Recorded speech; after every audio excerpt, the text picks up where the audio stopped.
नमस्कार सभी को, स्वागत है आप सबका आईएएस फ्रॉम होम की यूट्यूब चैनल पर। मैं हूं अरविंद कुमार लोधी और आप देख रहे हैं हमारा पहला कोर्स आईएएस बिगिनर्स। और आज जो हमारा टॉपिक है वो रहेगा मेंस के जनरल स्टडीज़ थर्ड पेपर को डिस्कस करना। तो ये पेपर जनरली सबसे चैलेंजिंग या आप टफ कह सकते हैं इसको, माना जाता है मेंस के सभी 9 पेपर्स में से। तो आइए इसको थोड़ा डिस्कस करें। सबसे पहले तो आप ये देख लो कि हमने कोर्स को चूँकि 5 भागों में डिवाइड किया हुआ है, उसमें से पहला पार्ट हमारा कंप्लीट हो चुका है इंट्रोडक्शन के नाम से, और ये रहेगा हमारा सेकंड द मेन एग्जामिनेशन के नाम से। सो इसमें हम लोग इसके भी अभी तक टोटल जो 3 चैप्टर हैं वो ख़त्म कर चुके हैं, 3 लेसन। ऑप्शनल पेपर को डिस्कस कर चुके हैं हम, जीएस फर्स्ट पेपर को डिस्कस कर चुके हैं और सेकंड को डिस्कस कर चुके हैं। ठीक है, आज बारी है थर्ड पेपर की, जनरल स्टडीज़ थर्ड पेपर की। पिछले पेपर में या और पिछले जब से हम जनरल स्टडीज़ का पेपर कवर कर रहे हैं, उसमें अभी तक हमने जिस तरीके से पढ़ाई करी है एक एक लेसन में, वो ये है कि सबसे पहले हम पेपर के स्ट्रक्चर को देखते हैं, उसके बाद फिर सिलेबस को एनालिसिस करते हैं, फिर प्रीवियस ईयर के कुछ क्वेश्चंस देख लेते हैं जो मुझे लगता है इम्पोर्टेंट हो। सभी को तो नहीं देखते पर 2-4 क्वेश्चन देख लेते हैं। फिर उस पेपर की अप्रोच क्या होनी चाहिए पढ़ाई की हमारी, वो देखते हैं, और फिर जो स्टडी मटेरियल वगैरह हम यूज़ करते हैं उस पेपर की तैयारी के लिए, उसकी हम चर्चा करते हैं। सो यही पिछले चैप्टर में हमने डिस्कस किया था और आज भी लगभग वही करना है इस वीडियो में। तो इसको भी हम जैसे डिस्कस करेंगे तो सबसे पहले इंट्रोडक्शन देखेंगे पेपर का कि जीएस थर्ड पेपर में क्या है, किस तरीके से इसमें विषय वस्तु वगैरह रहती है। फिर टॉपिक वाइज पूरा सिलेबस देखेंगे, एक एक करके एनालिसिस करेंगे उसका। फिर इसके बाद प्रीवियस ईयर क्वेश्चंस को देखेंगे, अप्रोच और स्ट्रेटजी को देखेंगे, और फिर लास्ट में स्टडी मटेरियल वगैरह। लास्ट से मतलब है जब भी एक खंड को हम कंप्लीट करेंगे उसके बाद उसका स्टडी मटेरियल और रिसोर्सेज वगैरह देख लेंगे हम। तो आइए फिर सबसे पहले हम पेपर का स्ट्रक्चर देख लें, मार्क्स का डिस्ट्रीब्यूशन देख लें और टॉपर्स का स्कोर देख लें कि टॉपर्स को इस पेपर में कितने कितने अंक मिलते हैं। तो सबसे पहले प्रश्न पत्र की संरचना, जीएस थर्ड पेपर। सो ये जो पेपर है ये भी 250 अंकों का होता है टोटल, यानी मैक्सिमम मार्क्स 250। और साथ में यदि हम देखें तो ये टोटल 4 भागों में डिवाइड होता है। सबसे पहला और जो सबसे इम्पोर्टेंट, सबसे ज़्यादा वेटेज रखने वाला खंड है वो है अर्थव्यवस्था एवं विकास। इंग्लिश में इसको हम कह सकते हैं इकोनॉमी और डेवलपमेंट। इसके बाद जो दूसरा पार्ट है इस पेपर में वो है साइंस और टेक्नोलॉजी का, विज्ञान एवं प्रौद्योगिकी का। इसके बाद जो तीसरा पार्ट है उसको हम पर्यावरण एवं आपदा प्रबंधन के नाम से जानते हैं। अब इसमें आप चाहो तो इसके 2 भाग कर सकते हो, पर्यावरण संरक्षण का अलग कर सकते हो, आपदा प्रबंधन का अलग कर सकते हो। लेकिन चूंकि यूपीएससी ने अपने ओरिजिनल सिलेबस में एक के बाद एक इनको दिया है तो फिर मैंने इनको एक ही उसमें रख लिया, क्योंकि आपदा प्रबंधन जनरली पर्यावरण से ही संबंधित होता है, उसी के सापेक्ष ये चलता है। ठीक है, और फिर जो फोर्थ हमारा खंड रहेगा इस पेपर का वो रहेगा भारत की आंतरिक सुरक्षा, इंटरनल सिक्योरिटी ऑफ इंडिया।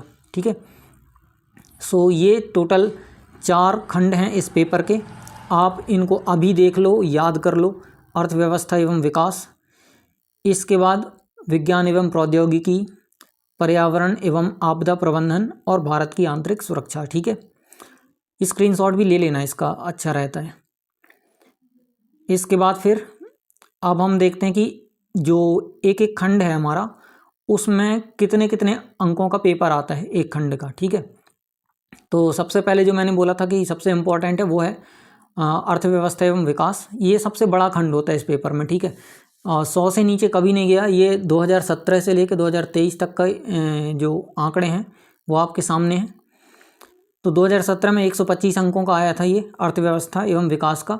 उसके बाद कंटिन्यूसली 100, 100 और 100 2023 तक ये व्यवस्था यूपीएससी ने बरकरार रखी है। ठीक है, पहले ऐसा होता था यूपीएससी कुछ ऐसा फिक्स करता नहीं था, जो उसका मन करता था जितना वो दे देता था। लेकिन अभी कुछ सालों से उसने ये किया है कि लगभग जो वेटेज है उसको थोड़ा बहुत ऊपर नीचे करके जनरली वो सेम रखता है। ठीक है, जैसे ये देखो नीचे भारत की आंतरिक सुरक्षा का हर साल का 50 मार्क्स का आना है वो फिक्स है। ठीक है, थोड़ा सा जो अप डाउन हुआ है वो विज्ञान एवं प्रौद्योगिकी और पर्यावरण में हुआ है, आप देख सकते हो कभी कभी थोड़ा सा, ठीक है। तो विज्ञान एवं प्रौद्योगिकी का यदि आप देखोगे तो 2017 में कम था, थोड़ा सा 35 का था। अब चूँकि आज की डेट में विज्ञान एवं प्रौद्योगिकी बहुत अधिक विकसित हो चुकी है तो उसका वेटेज भी बढ़ता गया, ठीक है। 40 50 50 40 40 50, ठीक है। इसके बाद पर्यावरण एवं आपदा प्रबंधन, बहुत ही बर्निंग इशू पर्यावरण चूँकि इस समय बना हुआ है तो इसलिए इसका वेटेज भी कम नहीं होता, साइंस और टेक्नोलॉजी से तो ज़्यादा ही होता है। जैसे यदि 2017 में ये 35 का था तो उसी साल ये 40 का था। इसके बाद अगर वो 40 का हुआ साइंस टेक तो ये पर्यावरण वाला 60 का हो गया। फिर 50-50 50-50 40-60 40-60 और फिर से 50-50, ठीक है। सो इसका औसत आप ऐसे मान सकते हो कि ये भी 50 मार्क्स का, ये भी 50 मार्क्स का, ठीक है। और नीचे वाला मैं आंतरिक सुरक्षा का भी बता ही चुका हूँ आपको कि वो भी 50 अंकों के क्वेश्चन उसमें आते हैं, ठीक है। अब कभी कभी क्या होता है, जो कि मैं आपको पहले भी बता चुका हूँ पिछली वीडियोज़ में, कि हम ये ठीक से कह नहीं सकते कोई क्वेश्चन कि वो साइंस और टेक्नोलॉजी का है या पर्यावरण एवं आपदा प्रबंधन का है। कई बार साइंस एंड टेक्नोलॉजी के कारण ही आपदा आ जाती है तो वो प्रश्न इस तरीके से बनता है कि दोनों एक दूसरे से जुड़े होते हैं। फिर कई बार आपदा प्रबंधन के कामों में हमें साइंस एंड टेक्नोलॉजी का प्रयोग करना पड़ता है तो भी उसमें जो क्वेश्चन आएगा आपका एक ही क्वेश्चन दोनों को कवर करके चलता है। कभी कभी डेवलपमेंट के कोई इश्यूज़ हैं तो बिना साइंस टेक्नोलॉजी के डेवलपमेंट संभव नहीं हो पाता। जैसे यदि हमें विकास करना है तो विकास के लिए मान लो इलेक्ट्रिकल व्हीकल, इलेक्ट्रिक वाहन जिनका उपयोग हम कर रहे हैं वो साइंस और टेक्नोलॉजी की देन है। अभी आप देखेंगे इससे संबंधित क्वेश्चन भी है हमारे इसमें जो मैंने शामिल किए, ठीक है। अब आंतरिक सुरक्षा से निपटना है तो आंतरिक सुरक्षा को जो खतरे मिल रहे हैं आजकल, चुनौतियां मिल रही वो भी विज्ञान और प्रौद्योगिकी से संबंधित हैं। तो ये जो पेपर है इसके सभी खंड कहीं ना कहीं एक दूसरे से जुड़े रहते हैं और यही पेपर क्या सारे पेपर एक दूसरे से जुड़े रहते हैं। इनफैक्ट आप ये भी कह सकते हो कि जीएस का जो थर्ड पेपर है कई बार वो फर्स्ट पेपर से भी मैच कर सकता है। जैसे अब भूकंप या सुनामी इत्यादि जो आपदाएं हैं वो सीधा भूगोल से कनेक्ट होती हैं और भूगोल हमारा जीएस के फर्स्ट पेपर का हिस्सा है, ठीक है। सो इस तरीके से यूपीएससी का पूरा एग्ज़ाम एक दूसरे से जुड़ा हुआ है, ठीक है।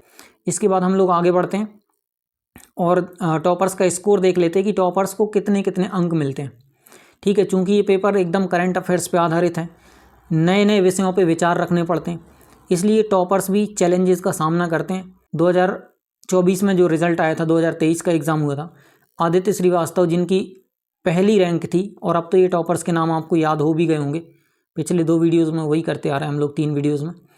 तो आदित्य श्रीवास्तव को 95 मिले, ठीक है। आप देख सकते हो कि पहले किसी भी पेपर में उनको 100 के नीचे नहीं मिले थे जिनको हम डिस्कस कर चुके हैं, लेकिन यहाँ पे 95 हो गए, यहाँ 103 और 98, लेकिन फिर भी इनकी रैंक आप देख सकते हो फर्स्ट, सेकंड और थर्ड, ठीक है। सो यहाँ पे आप ये देख पा रहे हो कि 250 में से यदि किसी को 100 भी मिल रहे हैं तो वो ऑल इंडिया टॉपर है, ठीक है, पहले 3 में उसका स्थान है। तो ये 2023 के एग्ज़ाम वालों के थे। इसके बाद आप यदि 22 वालों का देखोगे तो उनके भी सेम हालत है। ईशिता किशोर को 88 मिले थे 250 में से इस पेपर में, और गरिमा लोहिया जो थी उनको मिले थे 94। फिर उमा हारथी, इनको 100 मिल गए थे पूरे पूरे, ठीक है। बाकी ज़्यादा अंतर नहीं है, आप यहाँ भी देख पा रहे हो। तो थोड़ा सा ये चैलेंजिंग तो रहता है ये पेपर, और ये भी वही है मैंने बताया आपको, फर्स्ट, सेकंड और थर्ड रैंकर। ये इंग्लिश मीडियम वाले एस्पिरेंट्स हैं, ठीक है, टॉपर्स हैं। अब एस्पिरेंट नहीं कहना चाहिए, टॉपर्स बोलना चाहिए उनको। इसके बाद 2021 का और देख लो। अलग अलग वर्षों का मैं इसलिए बता रहा हूँ ताकि कभी ऐसा यदि होता है कि कोई पेपर किसी साल का टफ हो गया तो अगर हम अलग अलग ईयर्स का निकालते हैं तो एक एवरेज हमारे पास आ जाता है जिससे हम एनालिसिस ठीक से कर पाते हैं। तो 2021 के जो एग्ज़ाम हुए थे और 2022 में जो रिज़ल्ट आया था उसमें श्रुति शर्मा जो फर्स्ट रैंक होल्डर थी उनको 108 मिले थे। फिर अंकिता अग्रवाल को थोड़े से ज़्यादा मिल गए थे, 124 अंक उनको मिले थे, ठीक है। और ये 2021 के ही पेपर की बात है। इनकी सेकंड रैंक थी अंकिता अग्रवाल की। और इसके बाद थर्ड रैंक जो मैंने आपको बताया था गामिनी सिंगला, उनकी मार्कशीट उपलब्ध नहीं है अपने पास। तो फोर्थ रैंकर जो ऐश्वर्य वर्मा थे उनको 99 मिले थे 250 में से। सो आई होप कि आपको एक मोटा मोटा अंदाज़ा लग गया होगा कि 100 के आसपास 100, 105, 110 के आसपास ये आंकड़ा आप मान सकते हो टॉपर्स का, ठीक है, बहुत यदि लेके चलें एवरेज तो। सो ये सभी इंग्लिश मीडियम वाले थे। अब थोड़ा हिंदी मीडियम वालों का भी आप देख लो, जिससे यदि आप तैयारी कर रहे हो हिंदी मीडियम से तो आपको समझ लग जाए थोड़ी सी। हिंदी मीडियम के टॉपर्स के नाम भी आपको याद होंगे, और यहाँ मैंने ईयर वाइज नहीं रखा है, वो किसी भी ईयर के हैं, बस रैंक वाइज मैंने रखा है, जैसे ये 13, 18 और 33rd, ठीक है। और इनके नाम आपको याद होंगे, निशांत जैन, रवि कुमार सहवाग और गंगा सिंह। ये बहुत ब्रिलियंट स्टूडेंट रहे हैं हिंदी माध्यम में, तो इनके ये भी टॉपर्स थे। इनको आप देख सकते हो कि निशांत जैन को 77 मिले थे, लेकिन ये 2014 की बात है, ठीक है। इसके बाद जो रवि कुमार सहवाग हैं 91 थे उनके, 2021 की बात है। और 2016 की बात है, गंगा सिंह, उनको मिले थे 107 अंक, ठीक है। और एक और स्लाइड में देख लो आप हिंदी वालों की ही, 66 रैंक और 104th रैंक, 105th रैंक। इसमें आप कृतिका मिश्रा, प्रहलाद नारायण शर्मा और दिव्या तनवर, इनके आप अंक देखोगे तो वो भी 100 के नीचे हैं, 100 के 90 के भी नीचे हैं, 82, 85 और 77, ठीक है। बाकी ये सभी लोग प्रॉपर IAS में सिलेक्टेड हैं, ठीक है। तो अंदाज़ा लग गया आपको कि इस पेपर में लोग कितना स्कोर कर पाते हैं। अब इससे आपको घबराना नहीं है, वो सबके लिए रहता है सेम पेपर। यदि कठिन पेपर है तो सभी लोग के लिए कठिन है, सरल है तो सबके लिए सरल है, वो तैयारी के ऊपर डिपेंड करता है। बस ये है कि आपको थोड़ा ध्यान रखना, क्योंकि अभी आप बिगिनर्स हो तो पहले से ही आप थोड़ा सतर्क रह सकते हो। पहली बात तो क्या होता है, इस पेपर में पढ़ने में उतना मन नहीं लगता है एस्पिरेंट्स का, और जिसका पढ़ने में मन लगता है और वो थ्योरी वगैरह अच्छे से पढ़ लेता है, सब स्टैटिक पोर्शन सब अच्छे से पढ़ लेता है, तो दिक्कत ये जाती है कि करेंट्स के साथ में रिलेट नहीं कर पाता चीज़ों को। और इसके यदि आप अभी पेपर्स डाउनलोड करके देखना, मैं लिंक पिंड कमेंट में लगा दूंगा, तो 2024 के आप क्वेश्चन पेपर को डाउनलोड करके देखना। जो थर्ड पेपर है आपका GS का थर्ड पेपर, उसमें आपको जितने भी क्वेश्चंस मिलेंगे बिल्कुल हाल की घटनाओं पे आधारित, या हाल ही के समय में जो चल रहा है बिल्कुल उसी पे आधारित क्वेश्चंस आपको मिलेंगे। और इससे क्या होता है कि यदि कोई वर्तमान की घटनाओं को ठीक से लिंक नहीं कर पा रहा, मान लो स्टैटिक चीज़ों के साथ, तो फिर उसको दिक्कत आ जाती है आंसर को फ्रेम करने में। सो ये जो कम स्कोर आपको दिख रहा है, बस ये इसी के कारण होता है, इसके अलावा और कोई दूसरा रीज़न इसका है नहीं, ठीक है। इसके बाद अब हम लोग अगले खंड की ओर चलते हैं और सिलेबस को डिस्कस करते हैं। सिलेबस डिस्कशन में सबसे पहला वाला खंड जो हम लेके चल रहे हैं वो है इकोनॉमी और डेवलपमेंट। और ध्यान रखना, ये इकोनॉमिक्स नहीं है, अर्थशास्त्र नहीं है, इसको हम अर्थव्यवस्था बोलते हैं, ठीक है। तो ये है हमारा मेंस का 4th पेपर, जिसका नाम है GS का 3rd पेपर, ठीक है।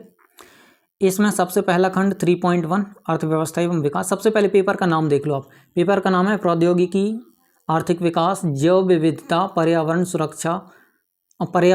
सुरक्षा तथा आपदा प्रबंधन। इसमें आंतरिक सुरक्षा नहीं लिखा या बाह्य सुरक्षा अलग से नहीं लिखा, बस सिक्योरिटी लिखा है, सुरक्षा, ठीक है। और सुरक्षा में सभी प्रकार के डायमेंशंस कवर हो जाते हैं। सो ये पेपर का नाम है। तो अर्थव्यवस्था एवं विकास में सबसे पहला जो सिलेबस में लिखा हुआ है पॉइंट, वो है भारतीय अर्थव्यवस्था तथा योजना। भारतीय अर्थव्यवस्था मतलब इंडियन इकोनॉमी में आपको पूरा कवर करना है, ठीक है। कृषि, उद्योग से लेके सेवाएं तक सब कुछ कवर करना है, सभी क्षेत्र समझाऊंगा मैं आपको। योजना मतलब जैसे पंचवर्षीय योजनाएं, या फिर उसके बाद अभी नीति आयोग की जितने भी क्रियाकलाप होते हैं, जितनी गतिविधियां होती हैं कि देश में किस तरीके से प्लानिंग करना है और फिर उसको इम्प्लीमेंट किस तरीके से करना है, उसके लिए जो योजना हम बनाते हैं उनको डिस्कस करना है, उस पर नज़र रखना है आपको। संसाधनों को जुटाने संबंधी प्रयास। संसाधनों को जुटाने का मतलब हमारी कुछ आवश्यकताएं होती हैं, आवश्यकताओं की पूर्ति के लिए हमें कुछ संसाधन चाहिए होते हैं। फॉर एग्जांपल जैसे घर बनाना है तो हमें लकड़ी चाहिए होगा, सीमेंट चाहिए होगा, गिट्टी वगैरह चाहिए होगा, रेत चाहिए होगी, तो वो सब संसाधन हो जाएंगे। तो संसाधन, देश के विकास के लिए हम संसाधन कहाँ से लाएंगे, उन संसाधनों को कैसे जुटाएंगे, उनको पढ़ना है। प्रगति या समृद्धि, जिसको हम ग्रोथ कहते हैं, इकोनॉमिक ग्रोथ, उसको समझना है। आप सुना होगा ना आपने कि 5% की ग्रोथ, 10% की ग्रोथ, या फिर जो भारत है वो विश्व की तीसरी सबसे बड़ी अर्थव्यवस्था है, या फिर भारत की जो आर्थिक विकास दर है वो सबसे तेज़ है, ऐसे करके आप सुनते रहते होगे न्यूज़ वगैरह में। सो वही ग्रोथ हमें समझना है। फिर विकास और रोजगार। विकास किसे कहते हैं सबसे पहले तो यही समझ में आना चाहिए। फिर उसके बाद रोजगार तो आपको पता है कि आजीविका के लिए व्यक्ति जो भी कार्य करता है, धनार्जन के लिए, धनोपार्जन के लिए वो रोजगार कहलाता उसका। और इनसे संबंधित विषय जितने भी इश्यूज हैं, कुछ जितने भी सब्जेक्ट इनसे रिलेटेड आते हैं, वो सारी की सारी चीज़ें यहाँ पे आएंगी। ठीक है, इसके बाद जो सेकंड पॉइंट है वो है समावेशी विकास तथा इससे उत्पन्न विषय। समावेशी विकास का मतलब क्या होता है? समावेशी विकास का मतलब, जैसे भारत की जनसंख्या 140 करोड़ के आसपास है, तो समावेशी विकास का मतलब ये है कि भारत का यदि विकास हो रहा है तो इसमें 140 करोड़ लोगों का भी विकास होना चाहिए। ऐसा नहीं कि केवल कोई समाज का एक वर्ग अकेला विकास कर रहा है और बाकी गरीब लोग अभी भी गरीब बने हुए हैं, बेरोजगार लोग अभी भी बेरोजगार बने हुए हैं, या फिर कुछ विशेष वर्ग के लोगों को रोजगार मिल रहा है, बाकी लोग परेशान हो रहे हैं। तो ऐसा नहीं होना चाहिए, समावेशी विकास होना चाहिए। कहने का मतलब देश की जितनी आमदनी हो रही है वो सारी की सारी आमदनी या देश का जो विकास हो रहा है उस विकास का प्रभाव सभी लोगों पर बराबर रूप से पड़ना चाहिए।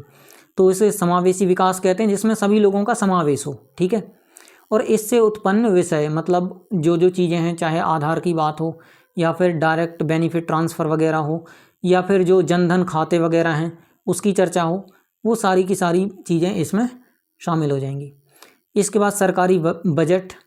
तो बजट में क्या होता है कि सरकार अगले एक साल में किन किन चीज़ों पे कितना कितना खर्च करने वाली है उसका एक बजट तैयार करके रखती है सरकार। ठीक है, इसके बाद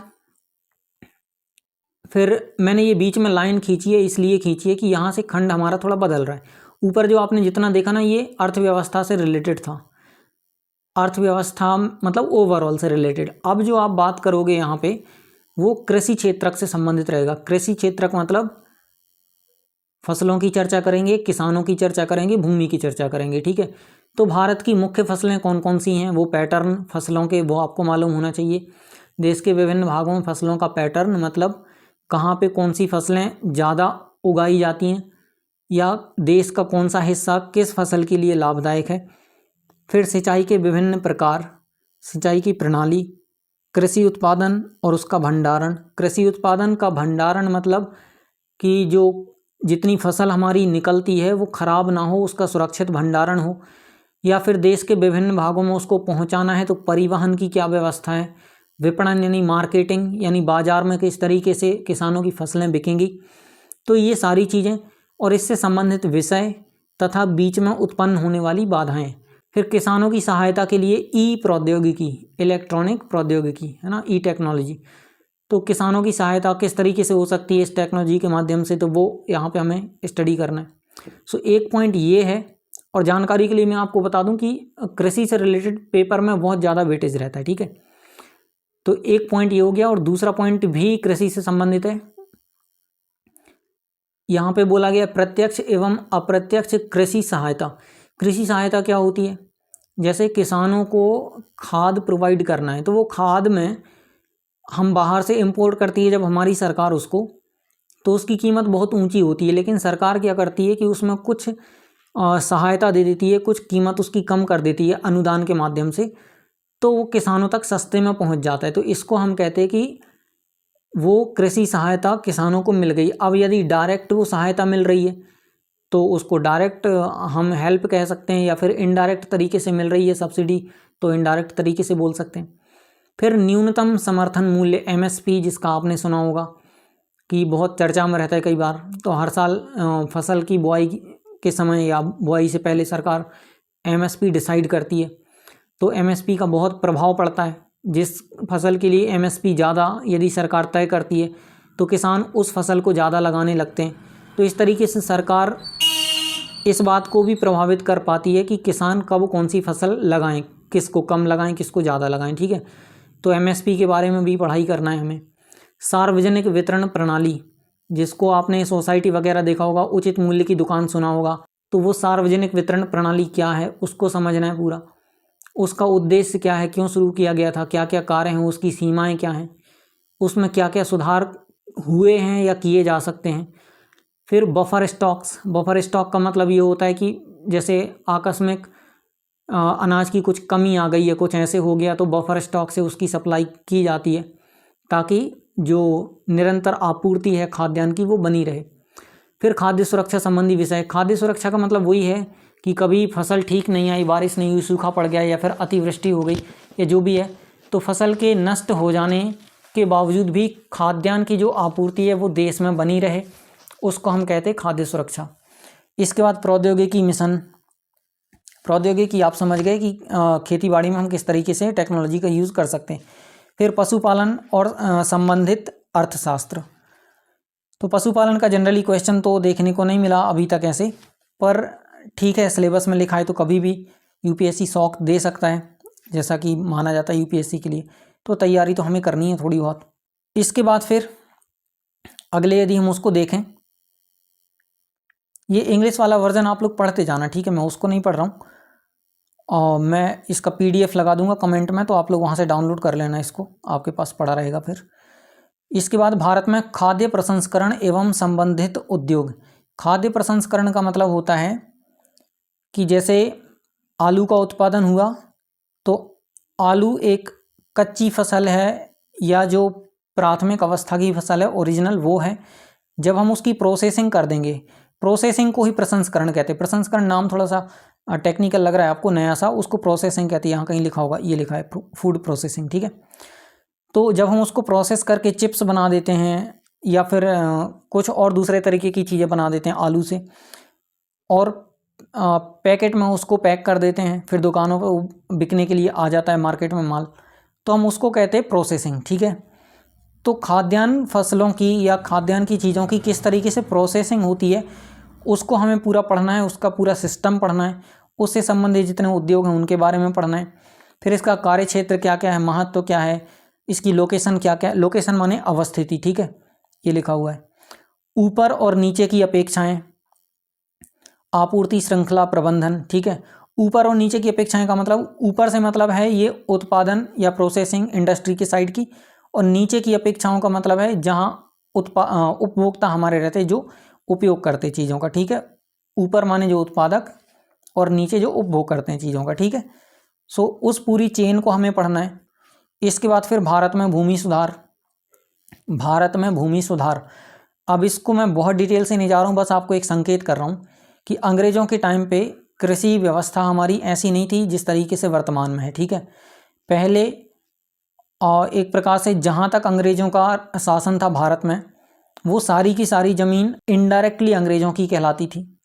अंग्रेज़ लोग जमींदारों के माध्यम से उस ज़मीन को मैनेज करते थे, और जमींदार बंधुआ मजदूरी या किसानों के माध्यम से, काश्तकारों के माध्यम से उस ज़मीन पर कृषि करवाते थे। तो वो ज़मीन कभी भी किसानों की नहीं होती थी, वो या तो जमींदार की आप कह सकते हो, या फिर वो अंग्रेज़ों की ज़मीन आप कह सकते हो। तो आज़ादी के बाद क्या हुआ कि जिस ज़मीन पर जो व्यक्ति खेती कर रहा था, वो ज़मीन उसी को दे दी गई, ठीक है। और जो लोग बहुत बड़े बड़े भूस्वामी थे, उनसे भी बोला गया कि आप लोग एक भूदान करके आंदोलन चला था विनोबा भावे जी के नेतृत्व में। तो भूदान का मतलब भूमि दान करने वाला, कि जिनके पास भूमि नहीं है उनको आप कुछ भूमि दान कर दो, क्योंकि आपको पहले से मिली है बहुत सारी। तो भूमि सुधार किए गए भारत में बाद में, ठीक है। आज भी बहुत सारे ऐसे लोग हैं, समाज के ऐसे वर्ग हैं जिनके पास आज भी बिल्कुल भी भूमि नहीं है, ठीक है। तो ये भूमि सुधार एक प्रकार से ये प्रक्रिया आज भी जारी है, सरकार बहुत सारी चीज़ें करती रहती है अभी भी इससे संबंधित। सो इसको आपको हिस्ट्री से लेके वर्तमान तक का पूरा आपको जानना है, ठीक है, पूरा पढ़ना है। इसके बाद मैंने फिर से लाइन ड्रॉ करी है। अब ये कृषि क्षेत्र का हमारा हो गया। इसके बाद हम इंडस्ट्री वाले क्षेत्र पे चलते हैं। अर्थव्यवस्था को ना जनरली 3 भागों में बांटा जाता है।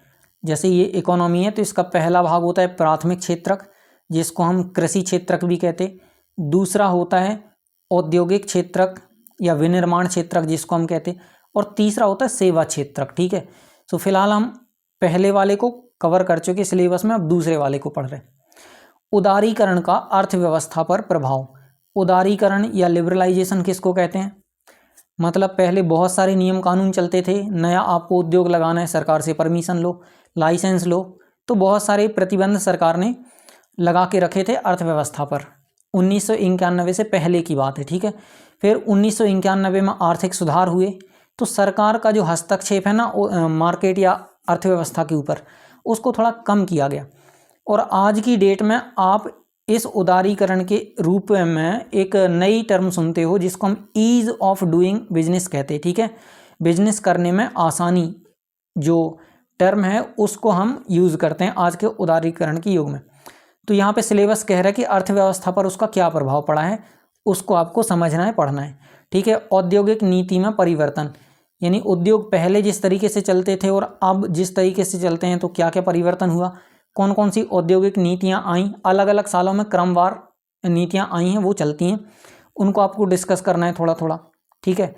फिर औद्योगिक विकास पर इन नीतियों का प्रभाव, ठीक है, इन परिवर्तनों का प्रभाव, जो जो परिवर्तन किए गए हैं।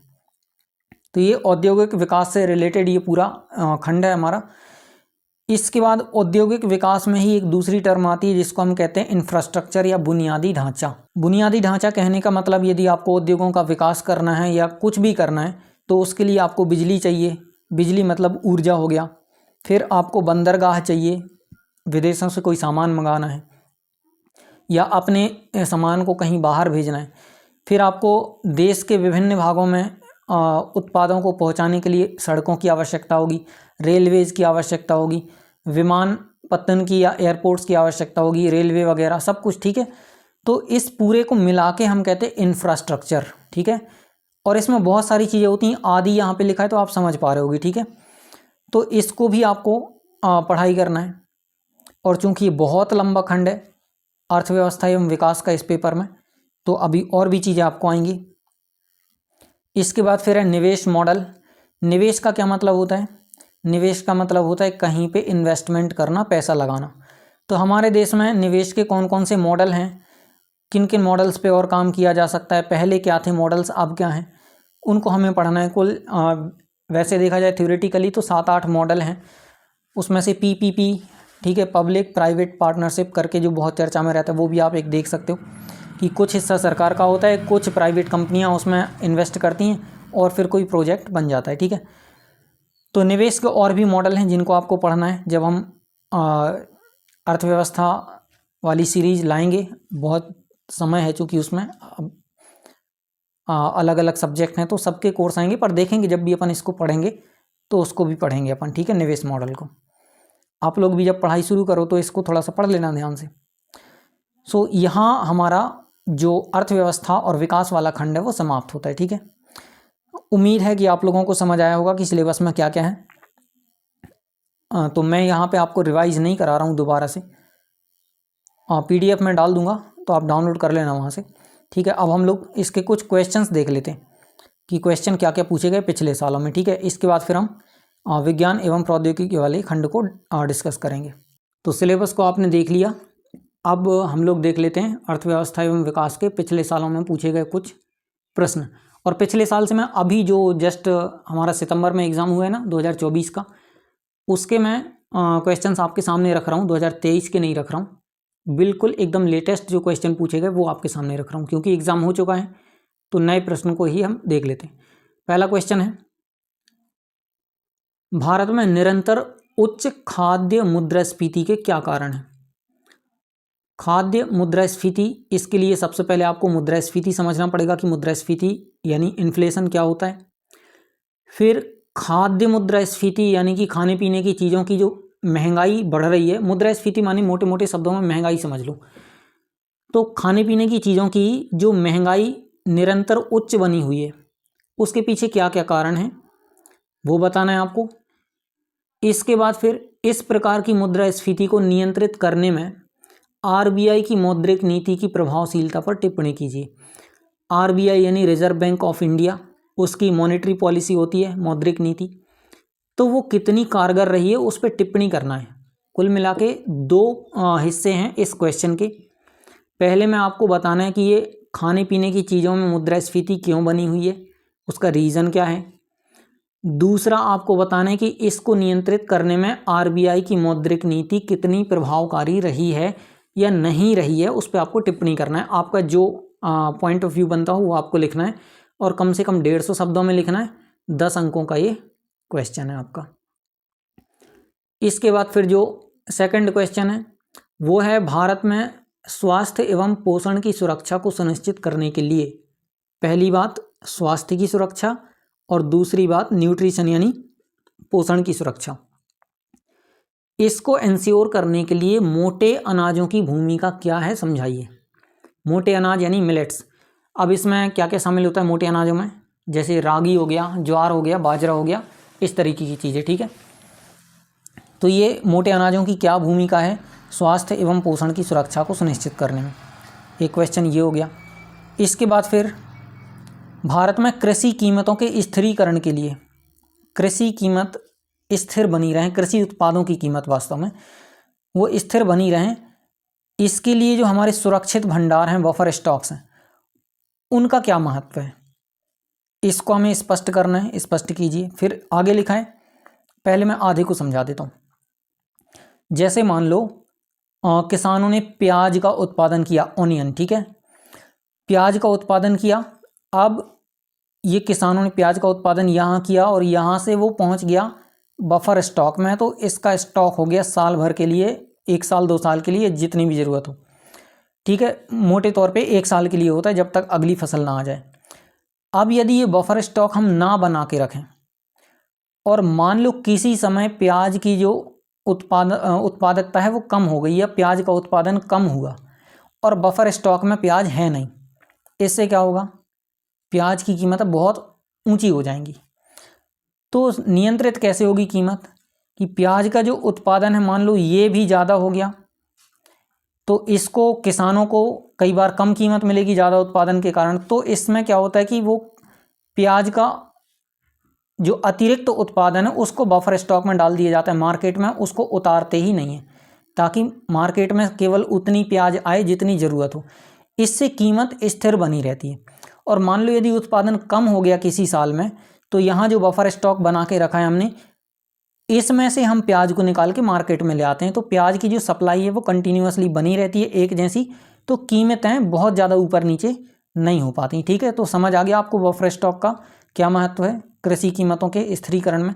और ये केवल प्याज के लिए नहीं, आप अलग अलग चीज़ों के लिए इसको, गेहूँ के लिए भी आप लगा सकते हो, मतलब अनाजों के लिए लगा सकते हो, तिलहन के लिए, या फिर दूसरे कोई चीज़ें, आलू हो गया, तो इनके लिए आप अप्लाई कर सकते हैं इस फॉर्मूले को। क्वेश्चन आगे कहता है बफर स्टॉक के भंडारण से जुड़ी चुनौतियां क्या क्या हैं। चुनौतियां, एक तो सबसे बड़ी चुनौती तो यही है कि आपको फसल को ख़राब नहीं होने देना है, ठीक है। किस तरीके से पूरी उसकी कंडीशनिंग की जानी है, सबसे बड़ी चुनौती यही है। उसके बाद बाकी की चुनौतियां आप और स्टडी कर सकते हो, तो वो सारी चीज़ें आपको इस के क्वेश्चन के आंसर में शामिल करना है, ठीक है। उम्मीद करता हूँ आपको समझ आ गया होगा। सो ये अर्थव्यवस्था के आपके पेपर थे, क्वेश्चन थे 2024 के। अब इसमें हमें देखना है कि हमारी अप्रोच क्या होनी चाहिए पढ़ाई लिखाई की। क्वेश्चन तो हमने देख लिए कि बहुत लंबे लंबे क्वेश्चन टाइप करके दे देता है यूपीएससी। तो सबसे पहले तो आपको अंतर विषयक दृष्टिकोण रखना है, इंटर डिसिप्लिनरी अप्रोच, जो मैं हर एक पेपर में आपको बताते आ रहा हूँ कि आप यदि अर्थव्यवस्था को पढ़ रहे हो तो केवल अर्थव्यवस्था पे आप आधारित मत रहो, ठीक है। अब जैसे अभी भंडारण की बात करी फसलों के, तो उसके लिए जाहिर सी बात है आपको साइंस एंड टेक्नोलॉजी की हेल्प लेनी पड़ेगी, तब जाके आप सही से भंडारण कर पाओगे। फसलों का सही उत्पादन हो उसके लिए कृषि वैज्ञानिक बहुत सी तकनीकों की खोज करते हैं, आविष्कार करते हैं नई नई दवाइयों का या कुछ, तो वो आपको सारी चीज़ें यहाँ पे लागू करके देखना है कि एक चीज़ अकेले एक चीज़ से नहीं चलती, उसको हमें अलग अलग विषयों से जोड़ के देखना पड़ता है।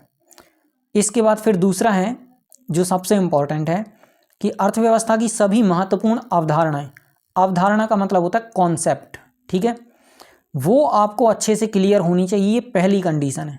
आप एकदम से करंट अफेयर्स पढ़ना शुरू मत करो, पढ़ोगे तो भी हो सकता है उतना अच्छे से समझ में ना आए। पहले आप कॉन्सेप्ट क्लियर करो कि डिमांड किसको कहते हैं, सप्लाई किसको कहते हैं, जीडीपी जीएनपी किसको कहते हैं, या फिर राजकोषीय नीति किसको कहते हैं, मौद्रिक नीति किसको कहते हैं। अभी आया था ना आरबीआई की मौद्रिक नीति। तो ये कॉन्सेप्ट आपके दिमाग में अच्छे से क्लियर होने चाहिए। साख क्या है, पूंजी क्या है, राजस्व क्या है, बजट क्या होता है, घाटा किस तरीके से होता है, भुगतान संतुलन क्या होता है, ये सारी चीज़ें, अर्थव्यवस्था के अलग अलग क्षेत्र क्या होते हैं, ग्रोथ क्या होती है, ये सब चीज़ें आपको अच्छे से समझ में आनी चाहिए। जब आप न्यूज़ में सुनो कि इंडिया ने इतने % की ग्रोथ इस तिमाही में जारी रखी, तो आपको कम से कम ये तो पता हो ना कि ग्रोथ क्या होती है। फिर आपको ये भी पता हो कि इसको मापता कौन है। अभी जैसे आया था मुद्रास्फीति, मुद्रास्फीति मोटे तौर पे मैंने बता दिया महंगाई, ठीक है। वास्तव में मुद्रास्फीति का मतलब होता है कि जो रुपया है उसकी कीमत कम हो जाना, ठीक है। वस्तु की कीमत बढ़ जाना मुद्रास्फीति नहीं कहलाता, उसको महंगाई कहते हैं। मुद्रा की कीमत कम हो जाने को मुद्रास्फीति कहते हैं, ठीक है।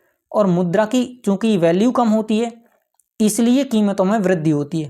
पहले आप 10 रुपये में कोई चीज़ खरीद रहे थे, अब 10 रुपये की वैल्यू कम हो गई तो आपको 20 रुपये देने पड़ रहे, तो इसलिए आप कह सकते हो कि कोई वस्तु जो 10 में मिलती थी वो आपको 20 में मिलने लगी, उसको मुद्रास्फीति कहते हैं, ठीक है।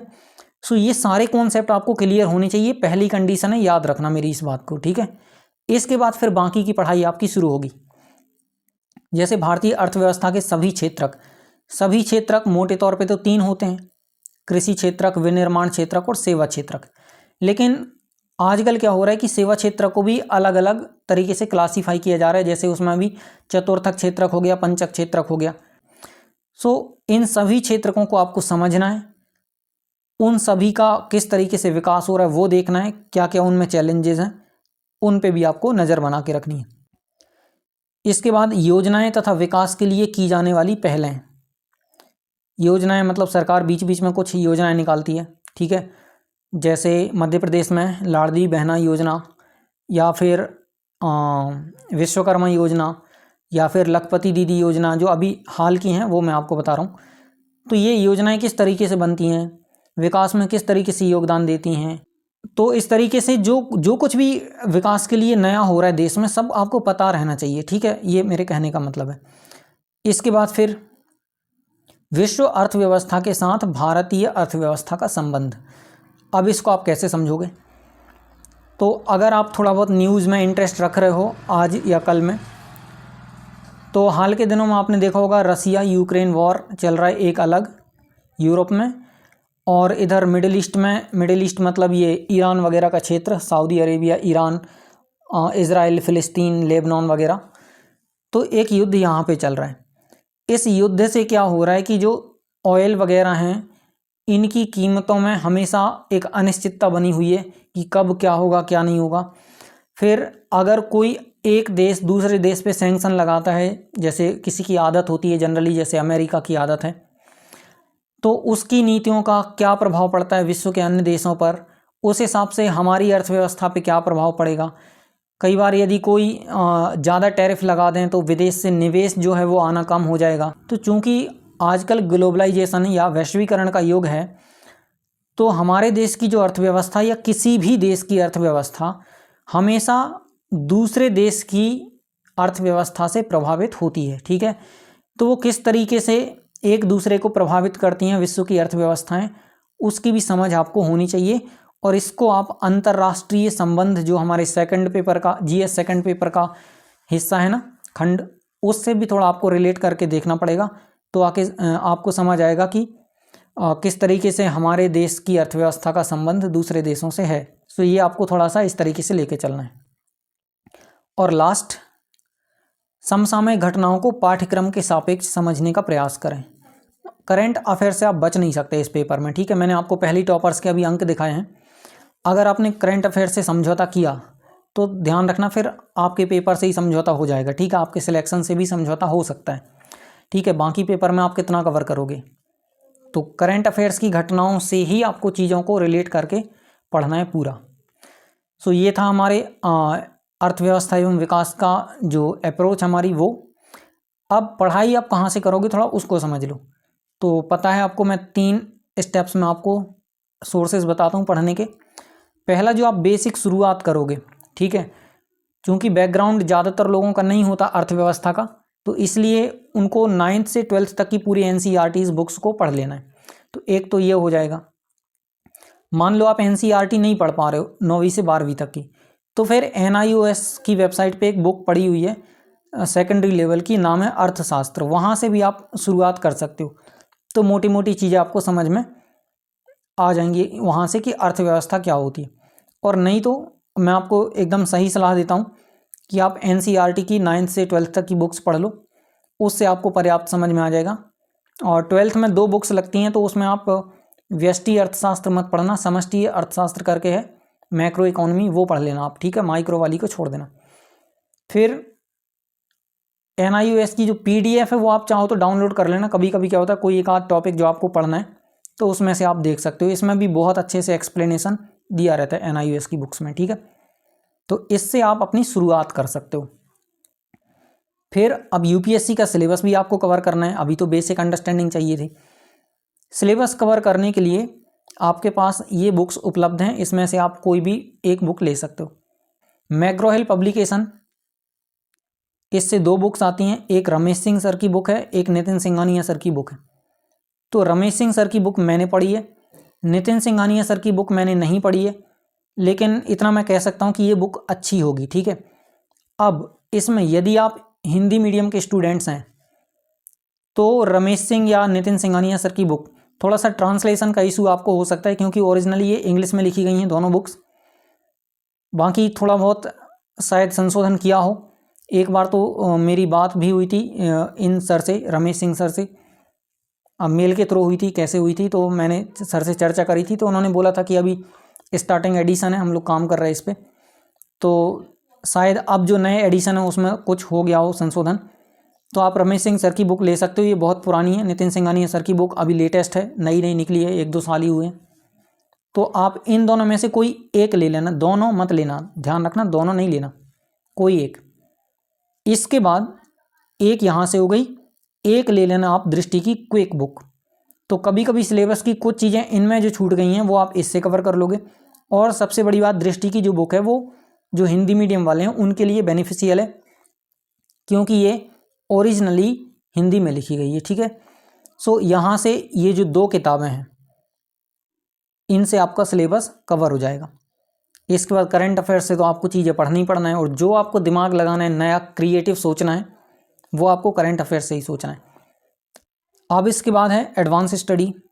तो एडवांस स्टडी के लिए इकोनॉमिक सर्वे पढ़ना है। जिस दिन बजट पेश होता है उसके एक दिन पहले आर्थिक सर्वेक्षण जारी कर दिया जाता है, ठीक है।